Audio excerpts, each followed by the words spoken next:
தமிழ் குரல் நேயர்களுக்கு வணக்கம். இன்று நம்மோடு அரசியல் விமர்சகர் நாதன் அவர்கள் இணைந்திருக்கிறார்கள்.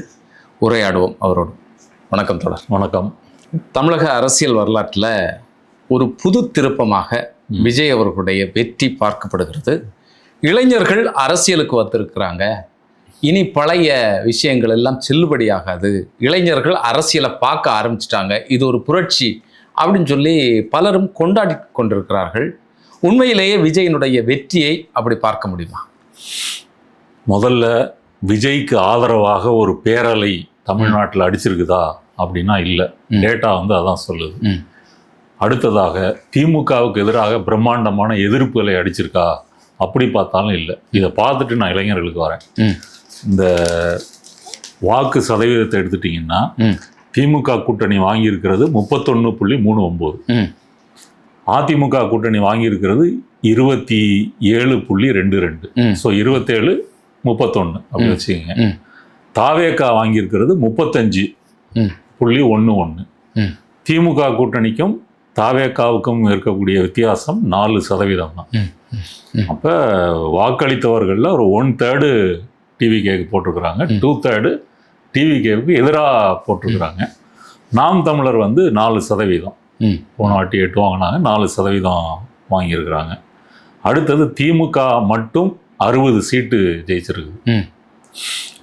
அதே போல் அதிமுக 47 சீட்டு ஜெயிச்சிருக்குது. கூட்டணி கட்சிகள் விவரங்கள்லாம் இருக்குது. ஸோ இந்த நம்பரை நீங்கள் பார்க்கும்போது நமக்கு என்ன தோணுது அப்படின்னு சொன்னால், முதல்ல சொன்னது போல் விஜய்க்கு ஆதரவு அலை அடிச்சிருந்தா அவர் அந்த 107 அப்படின்ற அந்த நம்பரில் நின்றுருக்க மாட்டார். ஒரு 150, 160 அப்படி போயிருக்கணும். இது ஒன்று. திமுகவுக்கு எதிராக எதிர்ப்பலை அடித்திருக்கிறது அப்படின்னா திமுக வாஷ் அவுட் ஆயிருக்கணும், ஒட்டுமொத்தமாக காலியாக இருக்கணும். ஆனால் அவங்க தான் இன்னைக்கு எதிர்கட்சி. சொன்னது போல 60 தொகுதிகளில் அவங்க தனியாக, திமுக மட்டுமே தனியாக 60 சீட்டு ஜெயிச்சிருக்கிறாங்க. அதிமுக மட்டும் தனியாக 47 ஜெயிச்சிருக்கிறாங்க. ஆக்சிஸ் மை இந்தியா எக்ஸிட் போலில் கூட அதிமுகவுக்கு சீட்டு கொடுக்கல. விஜய்க்கும் திமுகவுக்கும் தான் கொடுத்துருக்காங்க. அதிமுக ரொம்ப கம்மியாக தான் கொடுத்தாங்க. அதிமுக இப்போ 47 ஜெயிச்சிருக்குது. அதனால இது ஒரு தொங்கு சட்டமன்ற நிலை தான் இருக்குது. இது முதல் விஷயம், இதை நம்ம புரிஞ்சுக்கணும். அதனால விஜய்க்கு அபரிதமான ஆதரவு, திமுகவுக்கு அபரிதமான எதிர்ப்பு அப்படின்றது தரவுகள் படி உண்மை இல்லை. ஒரு 3 வருடத்துக்குள்ளால ஒரு நடிகர் அரசியலுக்குள்ளால என்ட்ரி ஆகி அவருக்கு அரசியல் கட்டமைப்புகளில் அவசரமாக வேட்பாளர்களை தயார் பண்ணுறாங்க. இதில் பலரும் சொன்ன குற்றச்சாட்டினுடைய அடிப்படையில் பார்த்தீங்கன்னு சொன்னால் 100 வேட்பாளர்கள் புதிதாக வெவ்வேறு கட்சிகள்லேருந்து சேர்ந்தவங்க, சீட்டு கிடைக்காதவங்க, பாஜக, அதிமுக இந்த மாதிரியான கட்சிகளில் சேர்ந்தவங்க, வேட்பாளர்களுடைய முகம் தெரியாது ஓட்டு போட்டவனுக்கு அப்படிங்கிற குற்றச்சாட்டுகள் இப்போவும் வைக்கப்படுகிறது. அப்படி இருந்த பிறகு இதை ஒரு மகத்தான வெற்றியாக பார்க்க முடியாதா? விஜயினுடைய 3 வருஷத்துக்குள்ளால எந்த கட்டமைப்புகளும் இல்லாம இன்னைக்கு ஆட்சி அதிகாரத்தை பிடிக்கக்கூடிய வகையில ஒரு அதிரடியான மாற்றம் நிகழ்ந்து தானே இருக்கு. இதை எப்படி மறக்க முடியும்? அதாவது ஒருவர் வெற்றி அடைந்து விட்டார், மக்கள் தெரிவு செய்து விட்டார் அப்படின்றதுனாலே அவர் பெரிய சூப்பர் ஹீரோவெல்லாம் ஆயிட முடியாது. யாரு ஓட்டு போட்டாங்க, எதுக்கு ஓட்டு போட்டாங்க, என்னவா ஓட்டு போட்டாங்க, இந்த கேள்விகள் முக்கியம். நம்ம ஈரான் வார்ல ட்ரம்பை பத்தி நிறைய பேசியிருக்கோம். ட்ரம்ப் யாரு? ஒரு வலதுசாரி, ஒரு நிறவரியர், முஸ்லிம்களை எதிர்க்கக்கூடியவர் இல்லையா? அப்புறம் எல்லா உலக நாடுகள், ஏழை நாடுகளாக இருந்தாலும் சரி, வளர்ந்த நாடுகளாக இருந்தாலும் டாக்ஸ் வரி போரே தொடுப்பேன் அப்படின்னு சொன்னார். தன் நாட்டை தாக்காத ஈரானை வலிந்து தாக்கி 3000க்கும் மேற்பட்ட மக்களை கொண்டிருக்கிறார். இப்ப இந்த ட்ரம்ப் அமெரிக்க மக்களால் தான் தெரிவு செய்தவர் என்பதனால அவரை கொண்டாட முடியுமா, விமர்சிக்கணுமா? கொண்டாட முடியாது. இப்ப அமெரிக்க மக்களே விமர்சிக்கிறார்கள். எதுக்காக இந்த சனியனை ஓட்டு போட்டு தெரிவு செஞ்சோம்? அவருடைய அப்ரூவல் ரேட்டிங்கே குறைஞ்சு போயிருக்கு இந்த ஈரான் போருக்கு பிறகு. அடுத்தது இஸ்ரேல் எடுத்துங்க. ஒட்டுமொத்த சமூகமும் ஒரு யூத வெறி பிடித்து பாலஸ்தீன மக்களை கொல்லணும்னு இருக்குது. மக்கள்லாம் முடிவு பண்ணிட்டாங்க, அதனால ஓகே அப்படின்னு சொல்ல முடியுமா? இல்ல, முடியாது. 2014 2024 வரைக்கும் மோடி இந்தியாவினுடைய பிரதமரா இருக்கிறார். நமக்கு குஜராத் கலவரத்துல 2000 முஸ்லிம் மக்கள் கொல்லப்பட்டதுல இருந்து கடைசி பகல்பூர் கலவரம் வரைக்கும் என்ன நடந்தது அப்படின்றது நமக்கு தெரியும். போன கிறிஸ்மஸில் விஜய் இங்கே கேக்கு வெட்டி கிறிஸ்மஸ் விழா கொண்டாடிட்டு இருக்கும்போது வட இந்தியாவில் தேவாலயங்கள் தாக்கப்பட்டன, பாதிரியார்கள் கன்னியாஸ்திரிகள் இவர்கள் தாக்கப்பட்டார்கள். அதை எதிர்த்து விஜய் பேசலை அப்படின்றதால நம்ம பார்த்து பேசல. ஆனா கட்சியினுடைய சார்பில் நிர்மல்குமார்கிட்ட ஒரு அறிக்கை தலை தானே. நீங்க முதல்ல என்ன சொன்னீங்க? விஜய்க்காக தானே ஓட்டு போட்டாங்க. இப்ப நிர்மல்குமார் ஜெயிச்சது விஜய் வச்சா, அவருடைய சொந்த செல்வாக்கு வச்சா? விஜய் வச்சு தானே. அப்ப விஜய் தானே சொல்லணும். என்னுடைய பாயிண்ட் என்ன அப்படின்னு சொன்னா, மோடி தெரிவு செய்யப்பட்டார் அப்படின்றதுக்காக ஏத்துக்க முடியுமா? நம்ம ஏத்துக்க முடியாது. தமிழ்நாடு அதை மறுத்திருக்கிறது. சரி, இப்படி இருக்கும்போது விஜய்க்கு யார் ஓட்டு போட்டாங்க? ஓகே, இளைஞர்கள் கணிசமான பேர் போட்டிருக்காங்க, பெண்களும் போட்டிருக்காங்க. சரி, இந்த இளைஞர்கள் யார்? இது என்ன மாதிரி பிரிவினர்? அவங்களுடைய அரசியல் தெளிவு என்ன? இதை நம்ம பார்க்கணும். நமக்கு விஜயினுடைய பிரச்சாரத்திலிருந்து ஆரம்பத்திலிருந்து ஒரு முடிகிற வரைக்கும் இந்த இளைஞர்கள் என்னவா இருந்தாங்க? ஹெல்மெட் போடாம டபுள்ஸ் ட்ரிபிள்ஸ் அவர் பின்னாடி அடிச்சுக்கிட்டு இருந்தாங்க, 2 வீலர் ஓட்டிட்டு இருந்தாங்க. நிறைய விபத்துக்கள் நடந்திருக்குது. நேத்து லைலா காலேஜில் சர்டிபிகேட் வாங்குறதுக்கு விஜய் போறாரு. அப்பவும் ஹெல்மெட் போடாம பைக்ல 2 பேர் 3 பேர் உட்கார்ந்துக்கிட்டு ஒவ்வொன்று சத்தம் போட்டுட்டு வராங்க. இதுதான் இளைஞர்கள் புரட்சி அப்படின்னு நீங்க முடிவு பண்ணீங்கன்னா உங்களுடைய முடிவு. இது இளைஞர் புரட்சின்னு எப்படி எடுத்துக்க முடியும்? ஸ்ரீலங்கால ஒரு பொருளாதார நெருக்கடி வருது. ராஜபக்சே அந்த ஊரை விட்டு காலி பண்ண வேண்டிய ஒரு சூழல் உருவாகுது. அது புரட்சின்னா அந்த புரட்சிக்கு ஒரு காரணம் இருக்கு. புரட்சின்னு சொல்ல முடியாது, ஒரு கிளர்ச்சின்னு வச்சுங்க, ஒரு மாற்றம்னு வச்சுங்க. பங்களாதேஷ்ல ஷேக் ஹசீனா அவங்களுடைய சர்வாதிகார ஆட்சியை எதிர்த்து மாணவர்கள் போராடுறாங்க. நூற்றுக்கணக்கானோர் போலீஸால கொல்லப்படுறாங்க. அதுக்கு பிறகுதான் மக்கள் மத்தியில ஒரு பெரிய கலகம் வெடிக்குது. அதை ஒட்டி இடைக்கால அரசு, அப்புறம் புது கவர்மெண்ட் எல்லாம் வந்துருச்சு. இது அங்க இருந்த ஜென்சி எல்லாம் நடத்தினது. நேபாளத்துல மன்னராட்சி தூக்கி எறியப்பட்ட பிறகு எந்த அரசும் நிலையாக இருந்து அங்க ஆட்சி செய்யல. அதுல அந்த நெப்போகேட்ஸ்ன்னு சொல்லக்கூடிய இந்த அதிகாரம் உள்ளவர்களுடைய குழந்தைகள் ஆடம்பரமா வாழ்றாங்கன்னு சொல்லி அங்க ஒரு மாற்றம் வருகிறது. இப்படி ஒரு சூழல் தமிழ்நாட்டில் வந்திருக்குதா? தமிழ்நாட்டை பொறுத்த வரைக்கும் இந்த 5 ஆண்டுகளாக டபுள் டிஜிட் பொருளாதாரம், சமூக நலத்திட்டங்கள், பெண்களுக்கு விடியல் பயணம், தமிழ் புதல்வன், புதுமை பெண், தோழி விடுதி, காலை சிற்றுண்டி மாணவர்களுக்கு, இப்படி ஏராளமான திட்டங்கள் திமுகவால் செய்யப்பட்டிருக்கு. சரி, இப்போ இப்படி சமூகத்துக்கு நல்ல ஸ்மூத்தாக நல்ல திட்டங்கள்லாம் செஞ்சு ஒரு நல்ல ஆரோக்கியமான ஒரு கட்டமைப்பு இருக்கிறதுனால என்ன நடக்குதுன்னு கேட்டிங்கன்னா, மக்கள் அந்த அருமை புரியாமல், எல்லாரும் இல்லை, விஜய்க்கு போட்டு போட்டவங்க, அவங்க என்ன செய்யறாங்கன்னா பலவீனமானவர்களாக மாறுகிறார்கள். அவங்க வாழ்ந்து கொண்டிருக்கிறது இன்ஸ்டாகிராம் ரீல்ஸ்ல தான் அவங்களுடைய உலகமே இருக்குது. பெண்களை பொறுத்த வரைக்கும் டிவி சீரியல், இதுதான் அவங்களுடைய உலகம். இளைஞர்களை பொறுத்த வரைக்கும் இன்ஸ்டாகிராம் ரீல்ஸ், இன்ஃப்ளூயன்சர்ஸ் வீடியோ பார்க்க வேண்டியது. இதை தாண்டி அவங்க செய்தித்தாள் படிக்கிறதோ, டிவியில் டிபேட்டோ செய்திகளோ பார்க்குறதோ இதெல்லாம் இல்லை. வாட்ஸ்அப் பல்கலைக்கழகத்தில் வரக்கூடிய பொய் செய்திகள் இதை தான் நம்புவாங்க. இப்படிப்பட்ட இளைஞர்களையும் பெண்களையும் தான் விஜய் குறிவைத்திருக்கிறார். இது திட்டமிட்ட ஒரு குறிவைப்பு. நமக்கு விவரமானவங்க தேவையில்லை, அறிவார்ந்தவர்கள் தேவையில்லை, அரசியல் ரீதியா மாங்குன்னு 234 தொகுதியும் போய் ஓட்டு கேட்க வேண்டிய அவசியம் இல்லை. இப்படி ஒரு தற்கொலை கூட்டம் ஏற்கனவே இருக்கு. அந்த கூட்டத்தை மேனிப்புலேட் பண்றதுக்கு நமக்கு சமூக வலைத்தளங்கள் போதும். சமூக வலைத்தளங்களை அவங்க கன்சம்ஷன் அதிகமா ஆக ஆக நம்மளுடைய இமேஜும் செல்வாக்கு பெருகும் அப்படின்னு திட்டமிட்டு அந்த விஜய் டீம் செய்த ஒரு நாடகம் தான் இந்த தேர்தல். இதற்கு முன்னாடியும் கூட சமூக வலைத்தளங்கள் தேர்தலில் இன்ஃப்ளூயன்ஸ் பண்ணியிருக்கு, மேனிப்புலேட் பண்ணியிருக்குன்னா, ஃபர்ஸ்ட் டேர்ம்ல ட்ரம்ப் வந்தார் இல்லையா, ஹிலாரி கிளின்டன் எதிர்த்து போட்டிட்டாங்க. அப்ப கேம்பிரிட்ஜ் அனாலிட்டிகா அப்படின்ற பிரிட்டிஷ் நிறுவனம் ஃபேஸ்புக்கில் ஒரு 10 கோடி அமெரிக்கர்களுடைய டேட்டாவை வாங்கி அந்த டேட்டாவை அனாலிசிஸ் பண்ணி ட்ரம்புக்கு ஆதரவானவங்க யாரு, எதிரானவங்க யாரு, நடுநிலைமையா இருக்கிறவங்க யாருன்னு முடிவு பண்ணிட்டு ஜனநாயக கட்சிக்கு ஆதரவு, எதிர்ப்பு, நடுநிலை இதெல்லாம் கண்டுபிடிச்சு அவங்களுக்கு ஏற்றாற் போல அவங்க டைம் லைன்ல நியூஸ் ஃபீடு கொண்டு போய் கொடுக்குறாங்க. தனியா அவங்களுக்கு செய்திகளை கொண்டு போய் சேர்க்கிறாங்க. இது ஒரு கணிசமான பாதிப்பை ஏற்படுத்துது. அப்புறம் அது இந்த ஊழல் வெளியே வந்துச்சு. அவரு ஃபேஸ்புக் ஓனர் எல்லாம் போய் பாராளுமன்றத்தை சந்திச்சாரு, சட்டத்தை இது பண்ணாங்க, எல்லாம் நடந்துச்சு. கேம்பிரிட்ஜ் அனாலிட்டிகா அதற்கு முன்னாடியே வெஸ்ட் இண்டீஸ் உள்ளிட்டு பல நாடுகள் இந்த வேலையை செஞ்சிருக்கு. அதே போன்றது ஒரு வேலையை இங்க ஜான் ஆரோக்கியசாமி தலைமையிலான டீம் செஞ்சிருக்கு. உடனே நீங்க நினைக்கலாம், ஜான் ஆரோக்கியசாமி பெரிய அப்பாடக்காரு இல்ல, அவரு ஒரு டெக்கு தற்குறி. அதுக்கு ஆதாரம் சொல்றேன். தாவேக்கால நிர்வாகியா இருந்து வெளியேறிய ஜெகதீஸ்வரன் ஒரு நேர்காணல்ல சொல்றாரு. என்ன அப்படின்னு சொன்னா, அவர் கட்சியில இருக்கும்போது புதுச்சேரி பக்கத்துல ஏதோ ஷூட்டிங்ல விஜய் இருக்கிறாரு, தேவர் குரு பூஜை வருது, இதுக்காக தென் மாவட்டத்துக்கு பசுமொன்னுக்கு அவர் போக முடியாது, நீங்க தேவருக்கு ஒரு பூஜை பண்ற மாதிரி ஒரு மரியாதை செய்யற மாதிரி ஒண்ணு செஞ்சு போட்டு விடுங்க அப்படின்னு சொல்றாரு. உடனே ஜான் ஆரோக்கியசாமி ஜெகதீஸ்வரன்ட்ட கேட்கிறாரு, பிரதர் நீங்க கடலூர் புதுச்சேரியில தேவர் சிலை இருந்தா சொல்லுங்க, எங்க இருக்குன்னு சொல்லுங்க, நம்ம போய் மரியாதை பண்ணிட்டு வந்துடலாம் அப்படின்னு கேட்கிறாரு.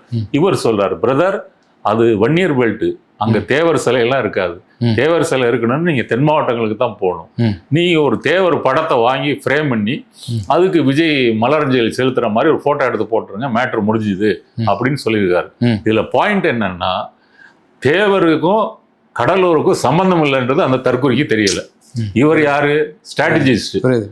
இப்ப இவர்கிட்ட நம்பர்ஸ் இருக்கு, தமிழ்நாட்டுடைய தரவுகள் இருக்கு, தலித்துகள் எவ்வளவு, கிறிஸ்டின்ஸ் எவ்வளவு, முஸ்லிம்கள் எவ்வளவு, சரி இவங்க ஓட்டை பிரிக்கிறதுக்கு என்ன செய்யணும், ரம்ஜான் நோன்பு கஞ்சி அப்புறம் தொழுகிறது இது நடத்துவோம், கிறிஸ்துமஸுக்கு விழாவை போடு, அடுத்தது தலித்துகள் சொல்லவே வேண்டியதில்லை, அவங்க பொதுவா இந்த மாதிரி ஆக்ஷன் ஸ்டார் விஜய் மாதிரியான ஸ்டார் எல்லாம் கொண்டாடக்கூடியவங்க, அவங்க ஏற்கனவே இருக்கிறாங்க, அவங்கள நம்ம ரொம்ப சுலபமா ஈர்த்தரலாம், ஈர்த்து விடலாம், இதுதான் அவருடைய திட்டம். அடுத்தது சோசியல் மீடியால இன்ஃப்ளூயன்சர்ஸை விலைக்கு வாங்கு, இன்ஸ்டாகிராம்ல 1 மில்லியன் 2 மில்லியன் யாரெல்லாம் ஃபாலோவர்ஸ் வச்சிருக்காங்களோ எல்லாத்துக்கும் ஒரு ரேட்டை போடு, அவங்கள்ட்ட தளபதியை பத்தி ரீல்ஸ் போட சொல்லுவோம். இது அவர் பேசக்கூடிய விஜயே இந்த தேர்தல் பிரச்சாரத்துல ஒரு 15 இடங்களுக்கு போயிருக்கிறாரு அப்படின்னு சொன்னா, மொத்தமாக அவர் பேசினது ஒரு 3 மணி நேரம் இருக்கலாம் அதிகபட்சம், இதை தாண்டி அவர் பேசியிருக்க வாய்ப்பு இல்லை. இந்த ஒவ்வொன்றையும் ஒவ்வொரு நிமிஷம் ரீல்ஸா நீங்க கன்வெர்ட் பண்ணிடலாம். அதுல பஞ்ச் லைன் இருக்கும், தீய சக்தி திமுகன்னு ரைமிங்கா இருக்கும், தூய சக்தி தாவேகா அப்படின்னு இருக்கும், மற்றும் பலர் அப்படின்னு அதிமுக இருக்கும், பிஜேபி மட்டும் இருக்காது. அதை நீங்க அது தனி பிரச்சனை. இதை வைத்து கொண்டு அவர் பேசுறாரு. கடைசியில இந்த நந்தனத்தில் அவர் பேசின பேச்சு கூட அன்னைக்குதான் அவர் எடப்பாடியை ஃப்ரண்டெல்லாம் அட்டாக் பண்றாரு, சேலத்தை தாண்டி நீ வர முடியுமா அப்படின்லாம் சவால் விடுறாரு. இதெல்லாம் இந்த இன்ஃப்ளூயன்சர்ஸ் மக்கள் மத்தியில கொண்டு போறாங்க. அதனால தமிழ்நாட்டில் அரசியலற்ற பிரிவினர் எப்போதும் இருக்கிறார்கள். அவர் யாருன்னு கேட்டீங்கன்னா இளைஞர்களும் இந்த பெண்களும்.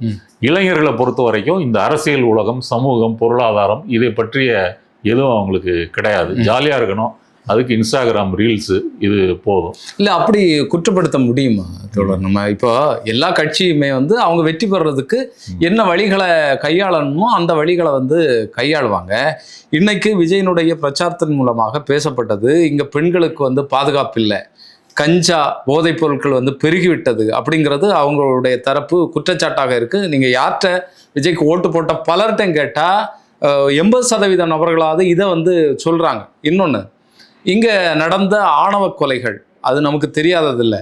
அது மாதிரி வேங்கவயல் பிரச்சனை கடந்த 2 ஆண்டுகளுக்கு முன்னால நடந்திருந்தா கூட இப்படிப்பட்ட பிரச்சனைகள் எல்லாம் இந்த ஆட்சியில நடந்துட்டு தானே இருக்கு. இப்போ இந்தியாவில் நம்பர் 1 பழைய விஜய் எதிர்க்கிறாரா?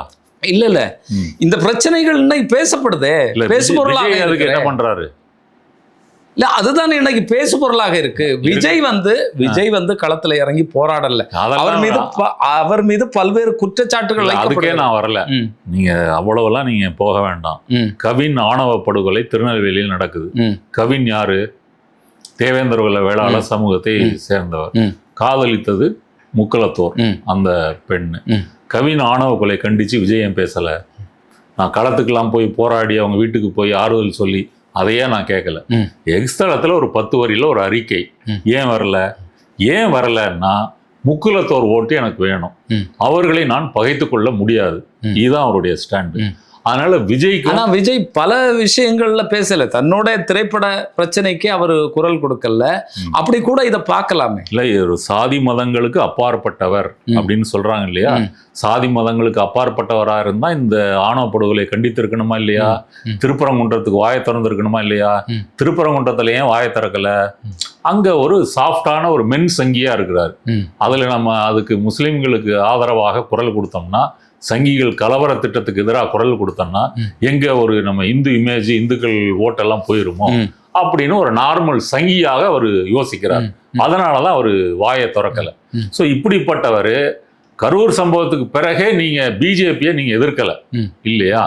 அடுத்தது நீங்க கேட்டீங்க, இவர் இந்த இளைஞர்கள் பெண்கள் புரட்சி சொல்றீங்க இல்லையா? இந்த இளைஞர் பெண்களுடைய மனநிலையை நம்ம புரிஞ்சுக்கணும். கரூர்ல ஒரு குடும்பம் குழந்தையை பறி கொடுத்த ஒரு பெண் என்ன சொல்றாங்க, விஜயை பார்க்கறத எங்களுக்கு அவ்வளவு சந்தோஷம், அவ்வளவு சிரமப்பட்டு வந்து பார்த்தோம், என்ன அதற்காக ஒரு குழந்தையை இழக்க வேண்டி இருந்தது இப்படின்னு சொல்றாங்க. இந்த ஸ்டேட்மெண்ட் எப்படி பாக்குறீங்க? இதுதான் இளைஞர் விஜய்க்கு ஓட்டு போட்ட பெண்களினுடைய தகுதி தராதரம் அப்படின்னு இல்ல தோழர், அப்படி என்னால பார்க்க முடியல. ஏன்னா தனிப்பட்ட விதத்துல நம்ம பொதுவாக இந்த குற்றச்சாட்டுகளை வந்து முன் வச்சுட்டே இருக்கிறோம். இது குற்றச்சாட்டு இல்ல, நடந்த ஃபேக்ட். இல்ல, நடந்த ஃபேக்ட் தான்.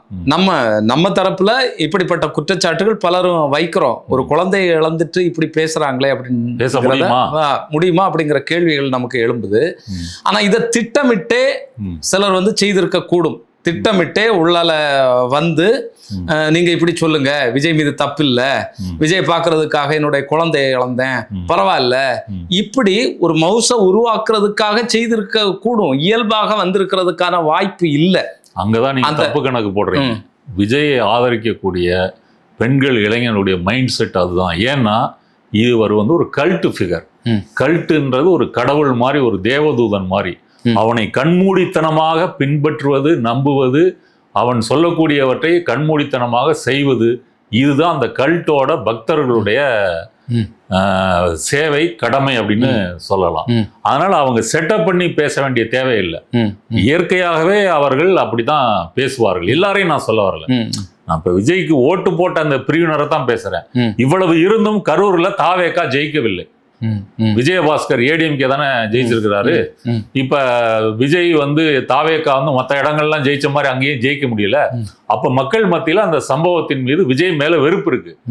என்னுடைய பாயிண்ட் என்னன்னா, அவர் ஒரு ஆதரிக்கக்கூடிய பெண்களுடைய மனநிலை என்பது அதுதான். இதுதான் ரொம்ப அபாயகரமானது. நாம் கவலைப்பட வேண்டியது இதை பற்றி தான். உலகத்துல எங்கேயாவது நீங்க மக்கள் அப்படி பேசுறது இருக்கட்டும், இன்று வரை விஜய் தார்மீக ரீதியாக வாயை திறந்து அதற்கு நான் வருத்தப்படுகிறேன், மன்னிப்பு கேட்டுக்கொள்கிறேன் அப்படி வந்திருக்குதா? நேத்து ஆதவர்ஜுனா வில்லிவாக்கத்துல ஜெயிச்சுட்டு பேட்டி கொடுக்கும் போது என்ன சொல்றாரு, கரூர் சம்பவத்திற்கு காரணம் திமுக, அவர்கள் இதை மறைத்து விட்டு அதற்கு அடுத்த பிரச்சாரத்துலாம் நாங்க கேட்டபோது அனுமதி தராமல் முடக்கினார்கள், இப்படி பேசுறாரு. நாக்கில் நரம்பு இல்லாம பொய் பேசுறாரு.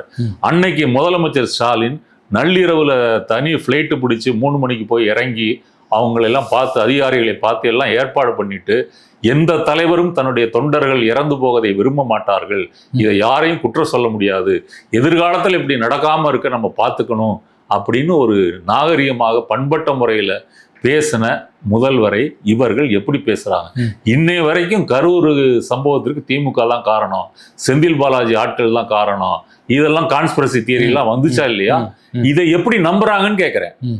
இப்போ உனக்கு பொது அறிவுன்றது ஒண்ணு இல்லைல்ல, மீடியால பல பேர் பேசுறாங்க, வருது, விஷுவல்ஸ் வருது, எப்படி செந்தில் பாலாஜிக்கு தெரிஞ்சிருக்கும், எப்படி ஆள அனுப்ப முடியும், அப்படிலாம் திட்டம் போட்டு செய்ய முடியுமா?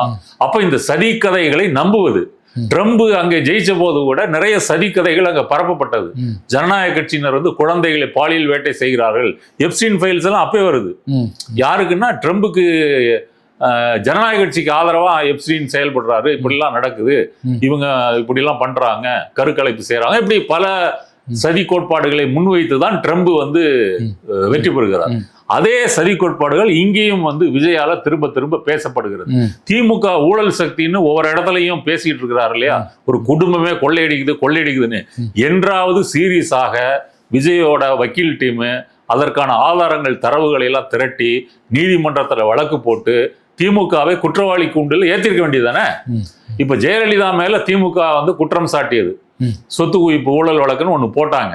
அது 20 வருஷம் ஜெயலலிதா தன்னுடைய செல்வாக்குனால வாய்தா மேல வாய்தா வாங்கி வாய்தா ராணின்னு பட்டம் எடுத்தாலும் இறுதியில அவங்க தண்டனை வாங்கி கொடுத்தாங்களா இல்லையா? அந்த வேலையை உன்னால ஏன் செய்ய முடியல? அப்போ உனக்கு தேவையில்லை. ஒரு பொது புத்தியில வந்து ஊழல், மன்னராட்சி, குடும்ப ஆட்சி இப்படி பேசினா போதும் இல்ல. அந்த இதை மக்கள் மன்றத்துல பேசி மக்கள் வந்து இன்னைக்கு நீதி வழங்கியிருக்காங்க அப்படின்னு பார்க்க முடியாது. அதுதான் உங்களுக்கு ஊழல் எதிர்ப்பு உங்களுக்கு நோக்கம் இல்லை. அது இருந்திருந்தால் செங்கோட்டையன், கூப்பா கிருஷ்ணன், ஜேசிடி பிரபாகர், நீங்க சொன்ன அந்த 110 வேட்பாளர்கள் மாற்றுக் கட்சியில இருந்து முந்தா நாள் வாரம் இன்னைக்கு சீட்டு. ஏன் அப்படின்னா உங்களுக்கு பணம் வைத்திருக்கக்கூடிய வேட்பாளர்கள் தேவை இருந்தால் மட்டும்தான் செலவழிச்சிட்டு வெற்றி பெற முடியும், வெயிட்டான கேண்டிடேட் போட முடியும். தேர்தலுடைய சூட்சுமங்களை எல்லாம் அவர்கள் அறிந்தவர்கள்.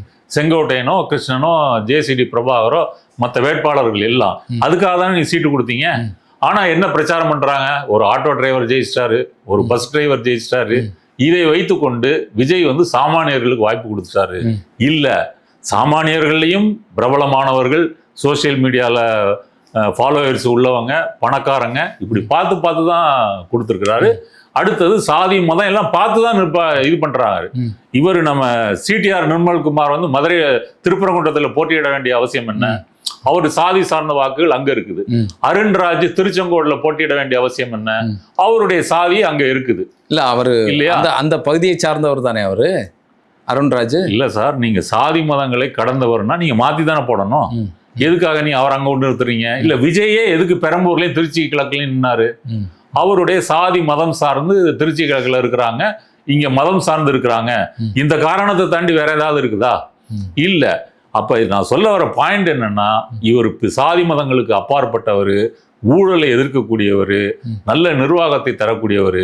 இது எல்லாமே இந்த கல்ட்டு உருவாக்கக்கூடிய பக்தர்களிடம், அடிமைகளிடம் கொண்டு போய் சேர்க்கப்பட்ட பொது புத்தியில திணிக்கப்பட்ட ஒரு மாயையான ஒரு கருத்து தான். அதற்கு பலியாகி இவர்கள் ஓட்டு போட்டிருக்காங்க. நீங்க ஓட்டு போட்ட விஜய்க்கு ஓட்டு போட்ட ஒரு பெண்ட்டு இளைஞர்கிட்டயோ கேளுங்க, எதுக்காக போட்டீங்க, என்னங்க ஒரு மாற்றம் வரட்டும். என்ன மாற்றம்? இல்லை, விஜய் வந்தாரெல்லாம் செய்வார் இல்லை, அதெல்லாம் சரி. அதே திட்டங்களை இப்போ ஸ்டாலினும் செய்கிறாரு, இல்லை அவரும் செய்கிறாரு, இருந்தாலும் இவருக்கு ஒரு மாற்றம் இல்லை, ரெண்டும் ஒன்று தானாங்க. அப்புறம் நீங்கள் பெண்களுக்கெல்லாம் பாதுகாப்பு இல்லை பார்த்தீங்களா அப்படின்னு இதை கேட்குறாங்க. சரி, விஜய் ஆட்சிக்கு வந்த பிறகு ரேப்பு, மர்டரு இதெல்லாம் நின்று போயிருமா? இல்லை, அப்படி நின்று போகாது, அதுக்கும் விஜய்க்கும் சம்மந்தம் இல்லை. அப்படி அதற்கு மேலே அவங்கள்ட்ட பதில் இல்லை. இதுல ஏதாவது கோகரன்ஸா ஏதாவது ஒரு விவாதம், தர்க்கம் ஏதாவது வந்து இருக்குதா? எதுவும் இல்லை. அப்போ ஒரு நடிகனை 30 வருஷமா சினிமா பாக்குறாங்க, டான்ஸ் ஆடுறாரு, நடிப்புல கூட அவர் எந்த சாதனையும் ஏற்படுத்தல. ரஜினிக்கு ஒரு முள்ளு மலரும், கமலஹாசனுக்கு நிறைய படங்கள் இருக்கு, மற்ற நடிகர்களுக்கு எல்லாம் பிதாமகன்ல சூர்யாவுக்கு ஒரு ரோல் இருக்கு, இப்படிலாம் நீங்க சொல்லலாம். விஜய்க்கு நடிப்புக்கும் ஒரு படம் இல்லை. அவங்க அப்பா பிரபலமான இயக்குனராக இருந்த போது அவரை வந்து வலிஞ்சு அவரை ஹீரோவாக்கணும்னு அவரு சில படங்களை எடுக்கிறாரு. எடுத்து ஒரு வாரிசு முறையில தான் அவர் நடிகராக உருவாகிறார். அதுக்கு பிறகு அவர் நடிச்ச படங்கள் ஹிட் ஆகுது, ஃபிளாப் ஆகுது, ஏதோ ஒண்ணு ஒரு ஸ்டாரா மாறிடுறார். இதை தாண்டி அவருடைய தகுதி என்ன? கேரவான்ல இருந்துகிட்டு, வசதிகளோட இருந்துகிட்டு, வெளியே நடிச்சுட்டு திரும்ப கேரவான்ல போறதுதான் விஜய். இதை தாண்டி தமிழ்நாட்டை பத்தி அவருக்கு என்ன தெரியும்? காவிரி பிரச்சனையை பத்தி என்ன தெரியும்? முல்லை பெரியாரை பத்தி பேசும்போது என்ன சொல்றாரு? அதுக்குள்ள ரோபோட்டிக் மிஷின் போய் அந்த அணை உறுதியா இருக்குதா அப்படின்னு பார்த்துக்க கொள்ளக்கூடிய விஷயங்கள்லாம் நான் தெரிஞ்சு வச்சிருக்கிறேன் அப்படின்னு ஜான் ஆரோக்கியசாமி வந்து எழுதி கொடுத்த ஸ்கிரிப்டை பேசுறாரு. இவருக்கு தாமிரபரணி எங்க தோன்றுறது, எங்க கடல்ல சேருது அப்படின்னு தெரியுமா? கன்னியாகுமரியில ரப்பர் தோட்ட தொழிலாளர்கள் சந்திக்கக்கூடிய பிரச்சனை தெரியுமா?